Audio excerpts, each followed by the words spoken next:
అవునే, వాడు బట్టలు తెచ్చినప్పుడు కూడా అందరికి తెచ్చిండు, నాకు నీకు చెల్లికే తెలియదు. ఎందుకు తెలియదురా అంటే, మీరు ఎవ్వరు తెస్తే మెచ్చరు, మిమ్మల్ని షాప్కే తీసుకుపోతా, నేను కొనిచ్చే చీర నువ్వు పెళ్ళికి కట్టుకోవాలక్క అన్నాడు.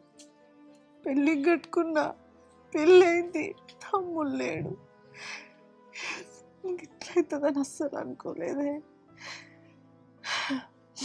బాధపడకక్క, పెద్ద పాప ఇట్లా చూసిరు అనుకో ఏం లేదు, ఇక వాళ్ళు కూడా రందితోటి ఏదన్నా అయినా అవుతుంది. సరే కానీ ఏంది చెల్లి, ముఖం అంతా గుంజుకపోయింది, మనిషి అంతా నల్లగట్టబడ్డు, నువ్వంతా గిట్లా ఖరాబ్ అయినవేందే?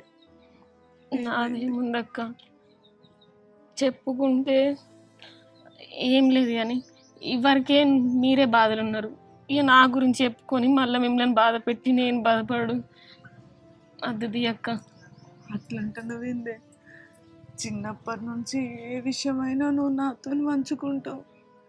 నిన్ను ఎప్పుడు కూడా ఇబ్బంది పెట్టేలాగా చూసుకోలే. నీకు ఏదైనా ఇబ్బంది ఉంటే అమ్మ వాళ్ళతో కూడా చెప్పుకోకుండా నాతో చెప్పుకున్నావు కదనే. ఇప్పుడు లోపల ఏదన్నా బాధ ఉంటే నాతో చెప్పుకోవే.